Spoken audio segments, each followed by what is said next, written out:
सच्चिदानंद भगवान की जय। सद्गुरुदेव भगवान की जय। घूंघट के पट खोल रे तोहे पिया मिलेंगे। घूंघट के पट खोल रे तोहे पिया मिलेंगे।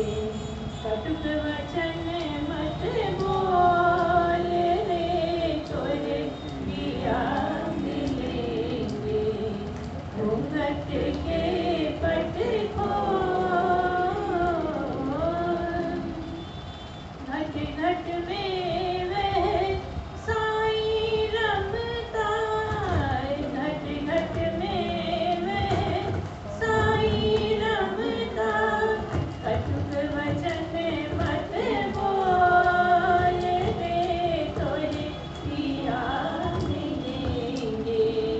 कटुक वचन मत बोल रे तोहे पिया मिलेंगे। घूंघट के पट खोल रे तोहे पिया मिलेंगे। धन जौवन का गर्व न कीजे। धन जौवन का गर्व न कीजे।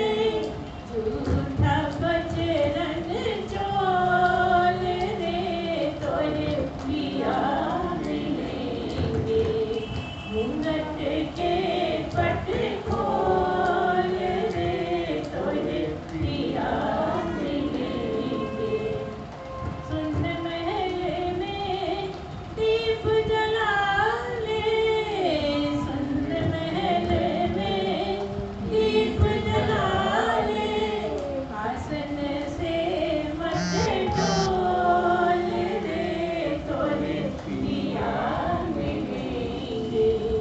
घूंघट के पट खोल रे तोहे पिया मिलेंगे। जोग जुगत सो रंग महल में। जोग जुगत सो रंग महल में। पिया पायो अनमोल रे तोहे पिया मिलेंगे। घूंघट के पट खोल रे तोहे पिया मिलेंगे। कहे कबीर आनंद भयो जब। कहे कबीर आनंद भयो जब। बाजे अनहद ढोल रे तोहे पिया मिलेंगे। बाजे अनहद ढोल रे तोहे पिया मिलेंगे। घूंघट के पट खोल रे तोहे पिया मिलेंगे। कटुक वचन मत बोल रे तोहे पिया मिलेंगे। घूंघट के पट खोल रे तोहे। जीव की जगत में स्थिति क्या है? अगर आप जीव को देख लें तो सदा भटकता ही रहता है। परेशान रहता है। तरह तरह की इच्छाएं हैं। तरह तरह की लालसाएं हैं, है ना। सब तरह तरह के सुख दुख हैं। जगह जगह कभी जय लगती है, कभी पराजय लगती है, कहीं हानि लगती है, कहीं लाभ लगता है। मतलब जगत में ही फंसा रहता है। सदा जगत में ही परेशान रहता है। जीव की स्थिति क्या है कि जगत को ही कस के पकड़ा है। हमेशा बस सामने जगत है, यही दिखता है। चाहता है कि परमात्मा की भी कुछ याद करूं, उसका स्मरण करूं, लेकिन कर नहीं पाता। बार बार संसार में ही उलझता रहता है। तो एक फार्मूला है जिसको कहते हैं 666। 6 6 हिंदी का 6 याद कर लीजिए। सभी जानते हैं यहाँ पे जितने बैठे हैं, हिंदी का 6 कैसे लिखा जाता है? जैसे 3 लिखा जाता है उससे उल्टा 6 लिखा जाता है हिंदी का, ठीक है। तो मान लीजिए कि 3 6 है, 666, इसमें 3 6 आते हैं, आ रहे हैं ना। तो जो 3 6 है उससे बीच वाला 6 जो है वो जीव है। बीच वाला 6 कौन सा है? कौन है? जीव है। और बीच वाले 6 के, बीच वाला जो 6 है उसके सामने जो पड़ रहा है वो जगत है। अभी हमने बताया ना कि सतत जगत ही उसके सामने रहता, जगत में ही उलझा रहता, जगत में ही डोलता रहता, जगत की ही सोचता रहता। तो सामने सदा उसके जगत रहता है। भगवान की कभी याद रहती है? जबरदस्ती करके याद करता है, लेकिन याद आती नहीं। तो क्या है? और बिना भगवान के उसका काम नहीं चल रहा। परमात्मा के बिना उसका काम नहीं चल रहा। अंदर परमात्मा बैठे हैं तभी वो जीवित भी है, तो उसका बिल्कुल ध्यान नहीं है। तो क्या मतलब है? पीछे परमात्मा है, सामने जो 6 है वो जगत है, और पीछे जो है वो परमात्मा है। क्या हुआ? बीच वाला जीव, सामने की तरफ जगत और पीछे की तरफ परमात्मा। ऐसी स्थिति है जीव की। पीछे परमात्मा है, सामने जगत है, और दौड़े जा रहा है, दौड़े जा रहा है, जगत को पकड़ना चाहता है, हर तरह से जगत को दोनों हाथों में ले लेना चाहता है, जगत को भर लेना चाहता है बाहों में। क्या मतलब? मुझे सब कुछ मिल जाए, क्योंकि बहुत सी चीज़ों का उसको लगता है ये नहीं मिला, ये नहीं मिला, अब इसके लिए प्रयत्न करूँगा, अब उसके लिए प्रयत्न करूँगा। और जगत में जो चीज़ें हैं उनका कोई लिमिट नहीं है, इतनी ज़्यादा है, इतनी ज़्यादा है कि सबका नाम भी नहीं ले सकता आदमी। वो भी आप कितना भी याद कर करके देखोगे, 84 लाख योनियों का भले ही आपको समझ में आ जाए, लेकिन जगत में इतना सामान, इतना सब कुछ है, इतने संबंध हैं कि सबको वो बोल भी नहीं सकता। लेकिन तब भी क्या चाहता है? पूरा जगत मेरा हो जाए, सब कुछ मुझे मिल जाए, मैं किसी तरह से अपनी बाहों में जगत को भर लूँ। ऐसी इच्छा से जगत के पीछे दौड़ लगाए जाता है। लगातार जगत आगे आगे और जीव पीछे पीछे।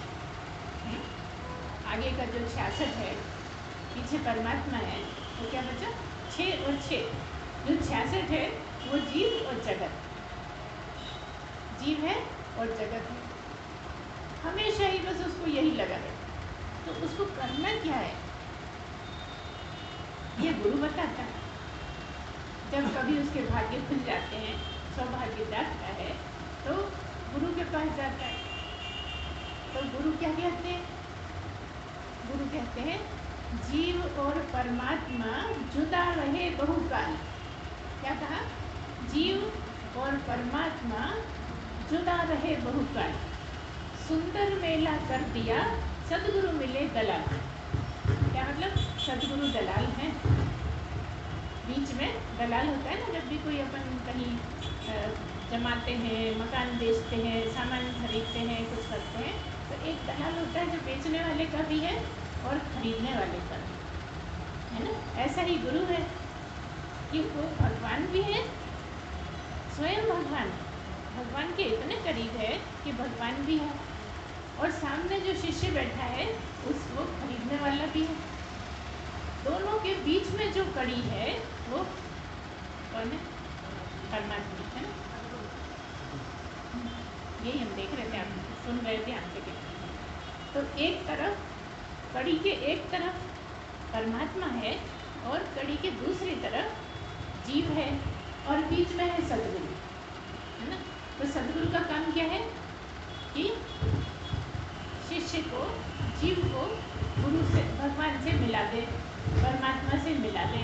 भक्त है तो भगवान से मिलाएगा, और ज्ञानी है तो परमात्मा से, परमात्मा ही बना देगा, है ना। ऐसी ऐसी गुरु की कृपा है, ऐसी गुरु में पावर है, ऐसी गुरु की समझ है कि वो सब कुछ कर सकता है शिष्य के लिए। लेकिन उससे पहले क्या है? शिष्य को अपनी तैयारी करनी है। अगर शिष्य तैयार है, अगर शिष्य तैयारी करके आया है, वो तैयारी क्या है? वो तैयारी है शिष्य को अपनी शुद्धि कर लेना, है ना। अगर शिष्य शुद्धि करके आया है तो हो सकता है पहली बार में ही मिला दे गुरु। अगर तैयारी करके नहीं आया है तो कहेगा अभी सुनते रहो, बैठो, समझो। तो शुरू में तो कुछ पल्ले ही नहीं पड़ेगा, बार बार उठ के भागेगा कि यहाँ तो बेकार की बात है, जगत में ही मजा आ रहा है ना। जीव को जगत में ही मजा आता है। तो शुरू में तो जब 2-4 बार आता है तो उसका मन ही नहीं लगता, ऐसा लगता है कहाँ की सजा दे दी, यहाँ लाके यहाँ बैठा दिया। अगर कोई मान लो ले आया तो उसको ऐसा लगेगा कहाँ फंस गए बड़े, कैसे उठ जाऊँ, कैसे चला जाऊँ। ठीक है, उस दिन जैसे तैसे सुना, उसने चला गया। कहाँ क्या रे भैया, कहाँ फंसा दिया, इतनी देर तक ज़बरदस्ती, मुझे तो बिल्कुल समझ में नहीं आ रहा था, कुछ मज़ा नहीं आ रहा था, ऐसा कहेगा। लेकिन दूसरी बार फिर कोई कहेगा कि चलो भाई चलते, नहीं आ रहा था तो नहीं आ रहा था, थोड़ी देर और सुनना। तो ऐसे करके जब 2-4 बार आएगा तब उसको समझ में आने लगेगा कि ये बात क्या हो रही है। क्यों नहीं समझ में आएगा? क्योंकि ना तो राम भगवान की नाम ले रहे हैं आप, ना गणेश जी की बात कर रहे हैं, ना आप शिव जी की बात कर रहे हैं, और कहते हो कि सत्संग कर रहे हैं। ऐसे कैसा सत्संग?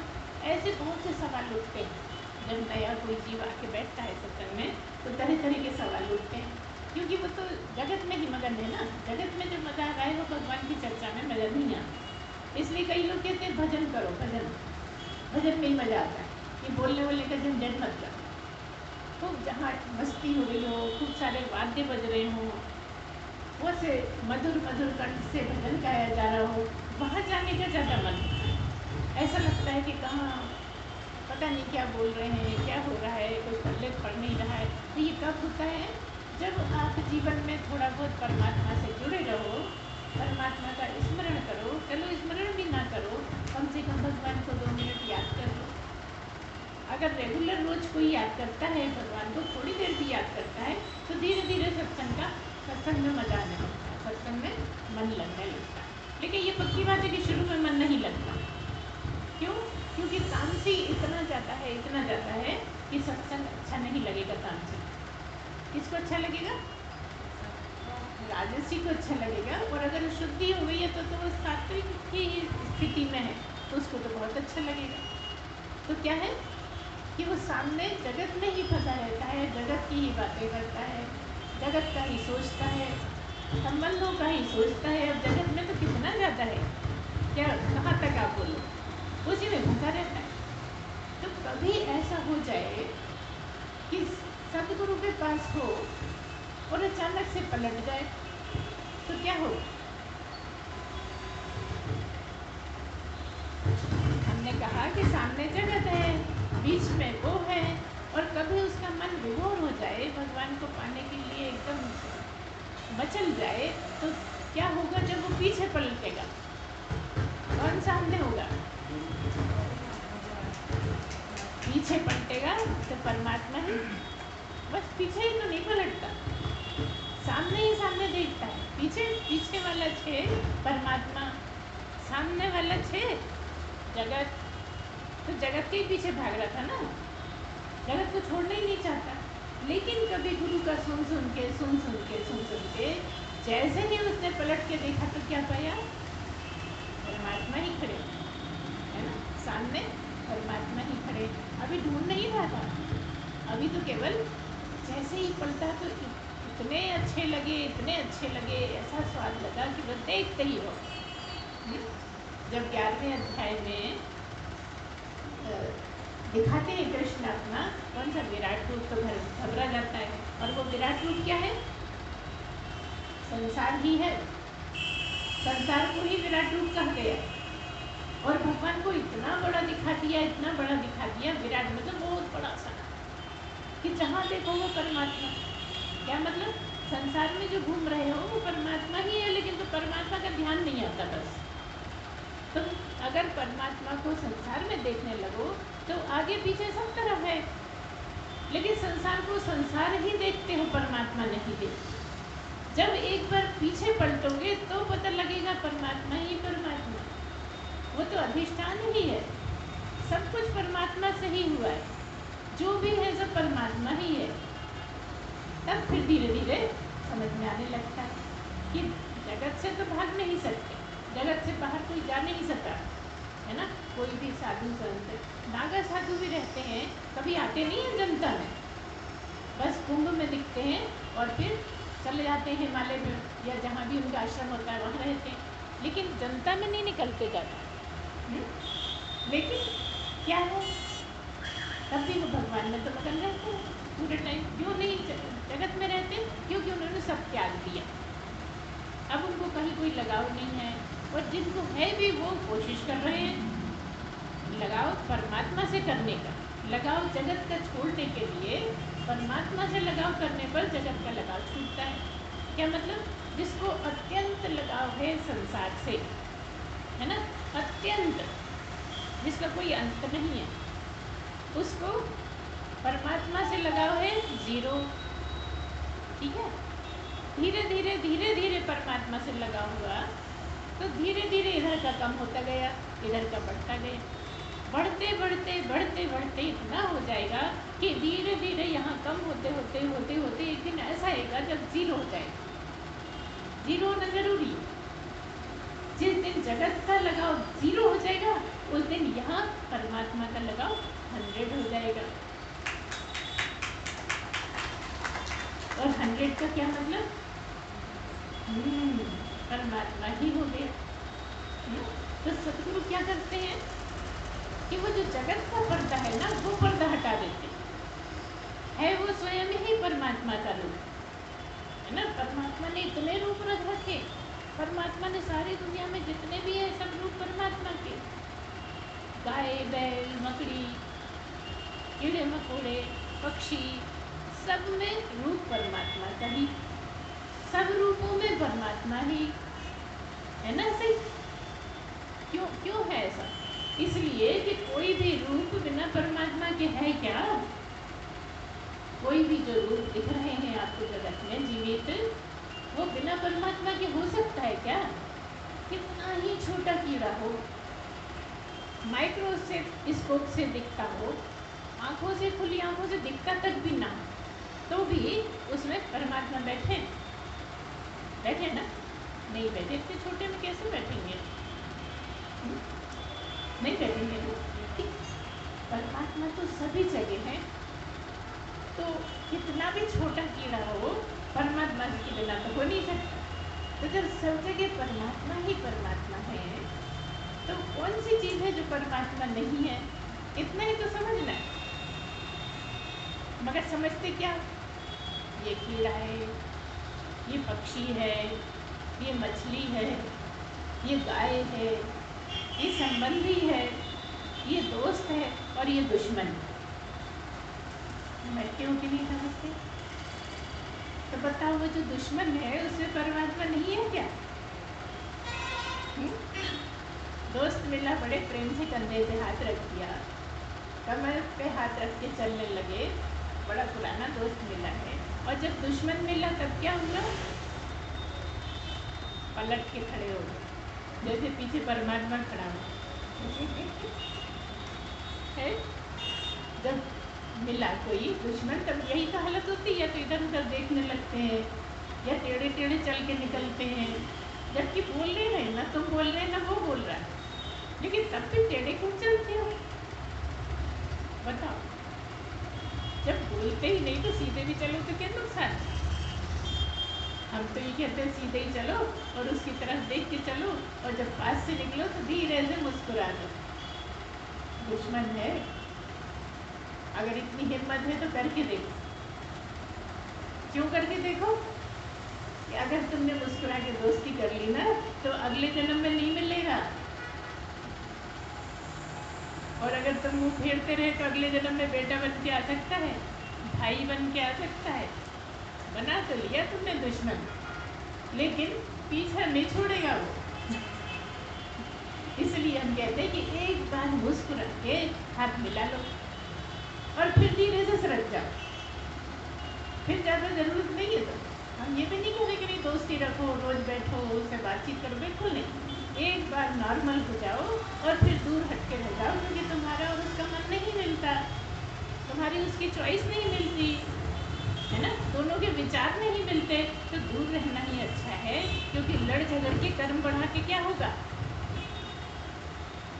ये बात भी पता है आपको। वो लड़ना सिखाती नहीं, हम लड़ने से दूर रहना सिखा रहे हैं।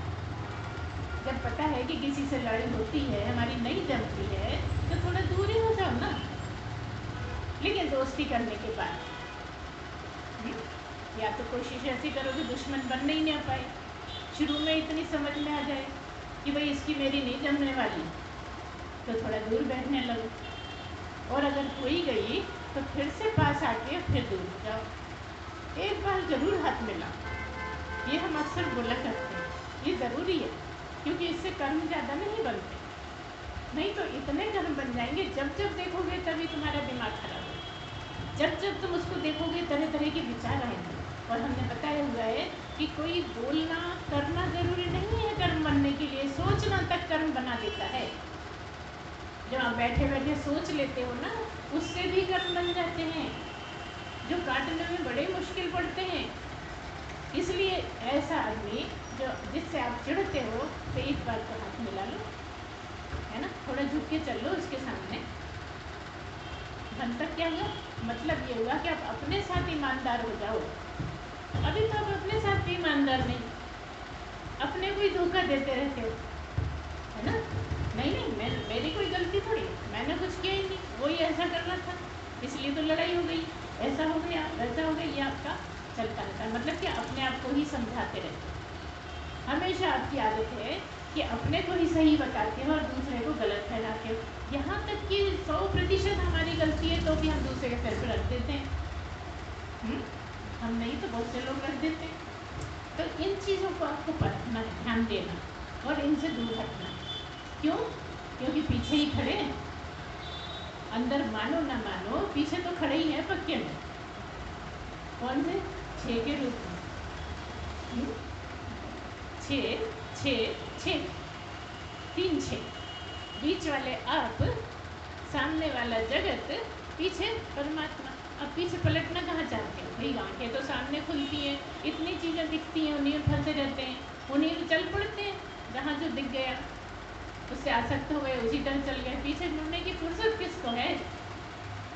जिस दिन पीछे मुड़ जाए, जिस दिन गुरु की कृपा हो जाए, तो पता लगेगा कि पीछे कितना सुहावना सीन है। अगर सुहावना लग गया पीछे, परमात्मा अच्छा लग गया, तो फिर जगत को कौन देखेगा भला? उस भावना से देख ले एक बार, तो यहाँ तो सब फीका ही लगने लगेगा फिर। तो फीका लगाने के लिए क्या करना होगा? जो हमने कहा ना आपको कि निरंतर उसकी याद में रहना पड़ेगा, शुद्धि उसी से ही होगी। जितनी शुद्धि होती जाएगी उतना उससे लगाव होता जाएगा, और जिसको जितनी अशुद्धि होगी उतना संसार से लगाव रहेगा। संसार के लगाव में दुख ही दुख है, संसार परमात्मा के लगाव में सुख ही सुख है। शुरू शुरू में समझ में नहीं आता परमात्मा का सुख, लेकिन जब आने लगता है तो इधर सब फीका ही लगने लगता है। तो वो कैसा है? नित्य है, शुद्ध है, बुद्ध है और मुक्त है। कौन? मैं कि तुम? कौन है? आप ही हैं। आप पहचान नहीं पा रहे? आप ही नित्य हैं, शुद्ध हैं, बुद्ध हैं, मुक्त हैं। आई बात समझ में? मुक्त ही हैं, फंसे वसे नहीं हैं। समझते हो कि मैं फंसा हुआ, लगता है कि बड़ा बंधन है, जबकि बंधन कुछ भी नहीं, इन्हीं चीज़ों का बंधन है। जगत में हो तो आसक्ति है, जगत में है तो लाभ हानि है ना। जगत है तो जय पराजय है, रोज रोज रोना। जिस दिन जय हो गई तो बहुत मजा आ गया, और पराजय हो गई तो बस फिर तो दिन रात रोना। क्या हमेशा जय होगी क्या? हमेशा लाभ ही लाभ होएगा क्या? हानि नहीं होना चाहिए। अगर हानि नहीं हो तो तुम जानोगे कैसे कि हानि क्या है? अगर दुख नहीं हो तो कैसे समझोगे कि दुख क्या है? अगर दुख नहीं हो तो सुख का मजा कैसे ले पाओगे? अगर तुम्हारे घर नमकीन चीजें नहीं है, त्योहार पड़ा है, होली दिवाली, और मीठा मीठा बना के रख दिया, तो तुम एक बार खाओगे, 2 बार खाओगे, तीसरी बार डरी पड़ोगे कि अरे कुछ भी नहीं बनाया नमकीन, कुछ तो बनाना था, थोड़ा नमकीन खा लेते हैं तो मीठा क्या मजा आता है। ऐसा ही दुख भोगने के बाद सुख में कितना मजा आता है। लेकिन न सुख दुख रहे आपको, ना दुख सुख रहे, ये कहाँ मिलेगा? ये परमात्मा के सुख में मिलेगा। जब परमात्मा के सुख में लगोगे तो फिर पता लगेगा। सुख में कैसे रहोगे? स्मरण में, परमात्मा की याद में। जितना ज़्यादा परमात्मा के याद में रहोगे उतना ही सुख आता जाएगा। और एक दिन ऐसा होगा कि तुम रसगुल्ले की तरह, गुलाब जामुन की तरह परमात्मा के रस में सराबोर हो जाओगे, फिर और कुछ नहीं दिखेगा, है ना? ऐसे ही तुम रस में भीगे हुए, परमात्मा के रस में भीगे हुए, संसार फीका लगेगा। अभी कहते हो कि लगता ही नहीं है फीका, संसार ही अच्छा लगता है। जैसा कि हमने बताया ना कि भले ही नागा साधु में तो भी रहते तो संसार में, लेकिन नहीं रहते, रहते संसार में है मगर नहीं रहते। आप रहते परमात्मा की याद में हो मगर नहीं रहते। बात समझ में आ रही ना? अच्छे से आ रही होगी, क्योंकि यही समस्याएं तो रोज बोलते हो कि परमात्मा की याद में तुम रहते हो मतलब रहना चाहते हो, लेकिन रह नहीं पाते मतलब नहीं रहते, है कि नहीं? तो प्रयास करना पड़ता है, इसी का ही प्रैक्टिस करनी पड़ती है। गीता में भी कह दिया अभ्यास और वैराग्य। अभ्यास और वैराग्य बहुत बड़ा हथियार है यहाँ पे। अभ्यास और वैराग्य बहुत बड़ा फार्मूला है यहाँ आगे बढ़ने के लिए। अभ्यास और वैराग्य है तो आपके राग द्वेष भी मिट सकते हैं। ऐसा क्या, जब आपका मन खराब, आप ध्यान दीजिए क्या करते हैं, क्या हो रहा है, क्या चल रहा है, दिमाग में क्या हो रहा है ना?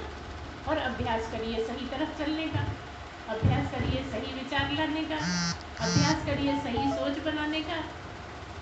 लगातार अभ्यास करते करते एक न एक दिन आप सफल हो सकते हैं। अभ्यास का इतना महत्व है यहाँ पर कि अगर आप ईमानदारी से अभ्यास करें तो कोई भी आदत जो बहुत पक्की पड़ी हुई है, आप तंग आ चुके हैं उस आदत से, वो भी बदली जा सकती है। लेकिन तंग ही तो नहीं होते आप, अपनी आदत से परेशान ही तो नहीं होते। जिस दिन परेशान हो जाओ तो पलट जाओ, है ना? लगता है कि नहीं? अगर गलत लगता है तो आप बोल सकते हैं। यहाँ पे ये भी खुली छूट रहती है कि अगर कुछ गलत बोल रहे हो हम, तो आपका पूरा अधिकार है उसके लिए बोलने का, ऑब्जेक्शन उठाने का, है ना? तो इस तरह से बड़े आसान आसान तरीके हैं, अगर आप चलें तो खूब आसानी से पहुँच सकते हैं। कहाँ? क्योंकि बोलने के लिए तो कोई अंत ही नहीं है ना।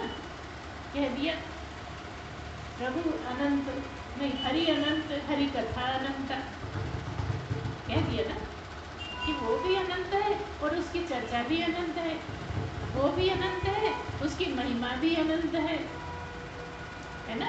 वो भी अनंत है, उसकी कृपा भी अनंत है। और ऐसा ही है सदगुरु। तो अगर तुम्हें सदगुरु में देखना आ जाए तो काम बड़ा आसान हो सकता है ना?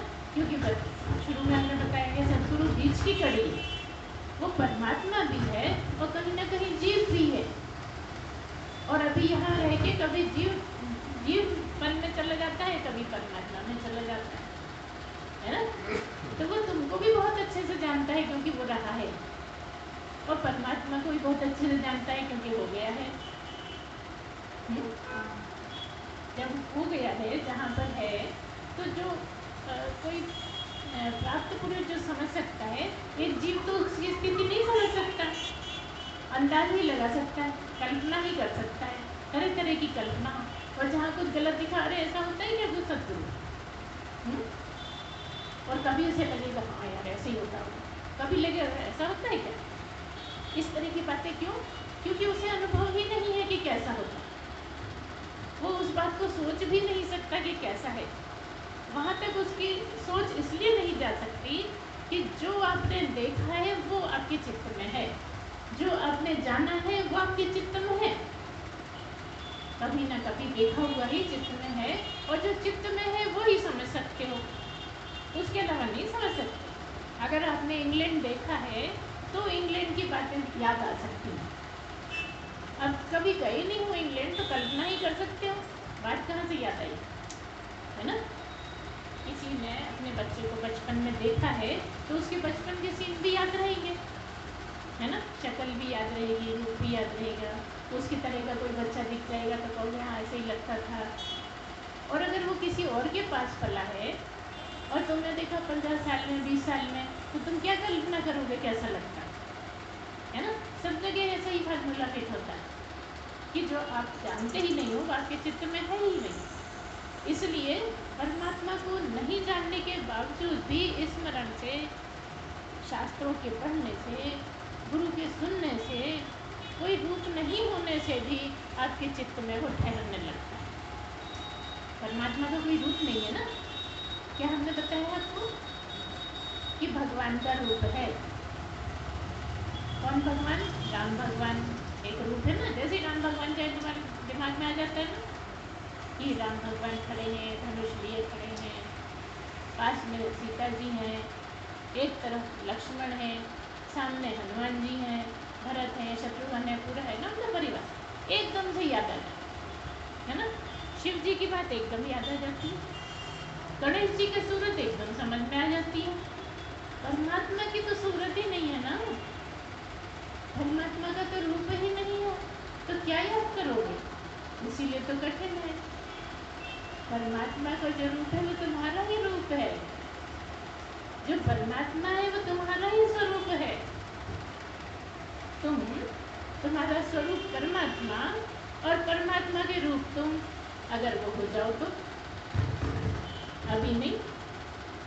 नहीं तो कभी गुरु ने बोला है हमसे कि तुम परमात्मा के रूप हो, लेकिन संभावना पूरी पूरी है ना। परमात्मा का रूप बनने का संभावना पूरी पूरी। परमात्मा का अपना रूप इसीलिए नहीं कि उसने रूप इतने बना दिए, है ना। सब में छुप के बैठ गया और रूप इतने बना दिए, जितने सारे जगत में रूप दिखते हैं सब परमात्मा के ही, और वो स्वयं अरूप, बेरंगी, कोई रंग ही नहीं है उसका। तो क्या है, सब कुछ वही, हर रूप का स्वरूप परमात्मा है ना। स्वरूप, अरूप तुम्हारा, स्वरूप किसका? परमात्मा का, तुम्हारा स्वरूप। और जो स्वरूप वो यहाँ उलझ जाओगे अगर तुम ज़्यादा उसको सोचोगे समझोगे, समझते हुए भी कुछ समझ में नहीं आएगा कि क्या करना है। लेकिन एक समय ऐसा आता है जहाँ सब कुछ स्पष्ट हो जाता है, सब साफ साफ समझ में आने लगता है कि मैं नित्य हूँ, मैं सदा से हूँ, मैं मरा ही नहीं। पर अब भला क्यों मरूंगा, कि अभी तो मरूंगा 2-4 बार। सत्संग में तो आ गया हूँ, लेकिन अभी शायद 2-4 बार और मरूंगा। ऐसी धारणा बना नहीं क्यों, अब मैं मरूंगा ही नहीं, क्योंकि कभी नहीं मरा। अब जब कभी मरा नहीं तो जन्मा कैसे? कोई भी मरेगा तब तो पैदा होएगा ना, बिना मरे कोई पैदा हो सकता है? जब मरेगा ही नहीं तब पैदा कैसे हो सकता है? और जब पैदा नहीं होगा तो फिर ये मरने और पैदा होने वाला ही नहीं होगा, है ना। है कि नहीं, समझ में आ रही कि नहीं, कि जो मरेगा नहीं वो पैदा नहीं होगा, जो पैदा नहीं होगा वो मरेगा नहीं। अच्छा बताओ, बिना पैदा हुए कोई मर सकता है? जगत में कोई पैदा नहीं हुआ तो क्या वो मर जाएगा? तो हम कहेंगे कौन जो पैदा नहीं हुआ वो कैसे मर जाएगा? पहले पैदा होएगा फिर मरेगा, पहले मरेगा फिर पैदा होएगा, क्या पहले बता दो? तो समझ में आ रहा है कि नहीं? अच्छा तुम ही बता दो कि पहले मरेगा कि पहले पैदा होएगा। तो वही बात हो गई मुर्गी के अंडा। अरे तो पैदा हुए तो मरे। तो अब तुम बताओ, पैदा हुए?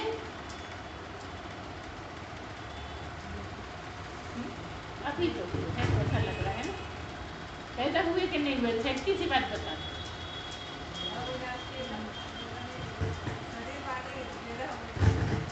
अभी तो तुम पैदा हुए हो, ये तो मुश्किल है। अभी तो पैदा हुए हो, लेकिन ना मरो इसकी संभावना पूरी।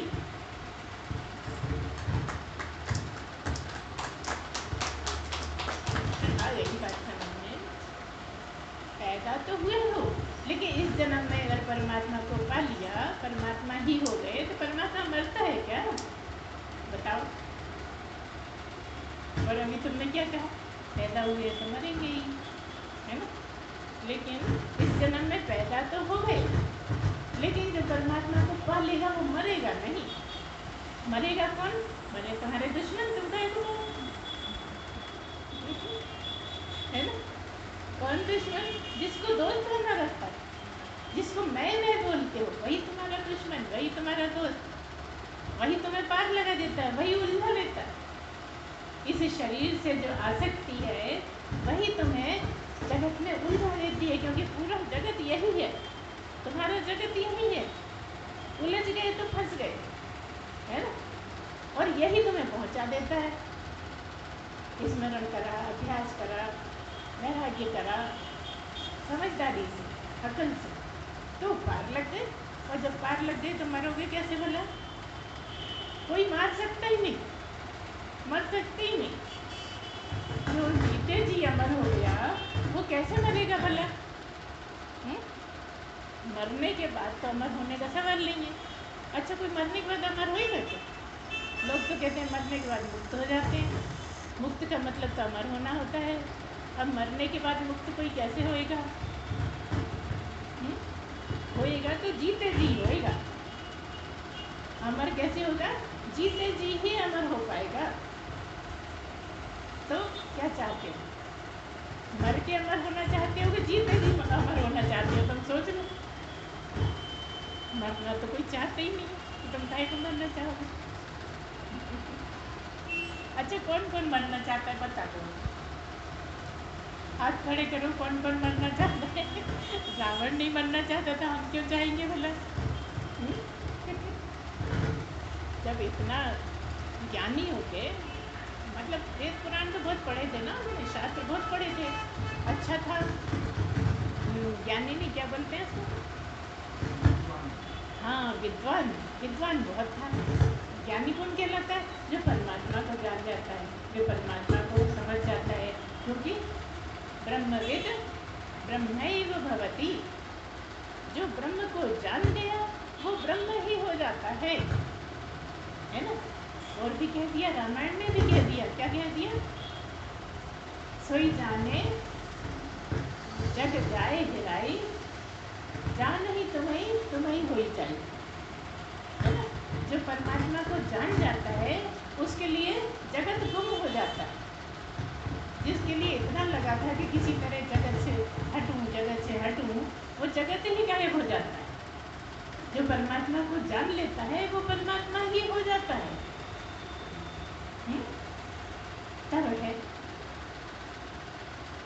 है ना ऐसी बात। जब जान लो, बस सारा खेल जानने का, सारा खेल जानने का ही, जानते ही बन जाता है, जानते ही हो जाता है। और है अभी जानना मतलब जान गए तो हो गए, पा लिए, पूर्ण हो गए, काम कुछ बाकी नहीं रहा। काम क्या बाकी रहा कहते हैं, पा लिया जो पाना था, काम क्या बाकी रहा। तो इसी जगह आने के लिए सारी कसरत है यहाँ, और इसीलिए चिंतन की आवश्यकता। किसका चिंतन करना है? जो अचिंत्य है। अचिंत्य का क्या मतलब? अचिंत्य का क्या मतलब है बताइए? जिसका चिंतन नहीं किया जा सके वो अचिंत्य है। और यहाँ कह दिया कि चिंतन करो अचिंत्य का, तो ये तो फिर गलत साबित हो गया ना, कि जिसका चिंतन करा ही नहीं जा सकता, कैसे चिंतन करें? तो अपना करो, जो तुम हो उसका करो। तो जो तुम दिखते हो उसका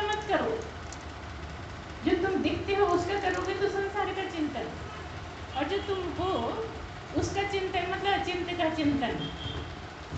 तो हम किसी और को याद करने का थोड़ी बोल रहे हैं, तुम्हें तुम्हारी ही याद का बोल रहे हैं। तुम अपनी ही याद में रहो, तुम सिमटो, अपनी ही याद में उतरो, अपने को ही याद करो। तुम जानो कि तुम कौन हो, तुम परखना शुरू करो कि तुम कौन हो, इस शरीर में हो कौन तुम, कहाँ रहते हो, कहाँ रहते हो, दिल में रहते हो, यहाँ नहीं रहते क्या, यहाँ नहीं रहते, नाखून में नहीं रहते, कहाँ नहीं रहते, बता दो। सब जगह रहते हो, लेकिन तुम्हारे रहे बिना ये शरीर काम करेगा? अगर तुम नहीं तो शरीर है कि नहीं है? कहाँ है शरीर? शव है, फंस गए ना। शरीर ही तो नहीं है, शरीर तो जब तक है जब तक तुम हो उसमें।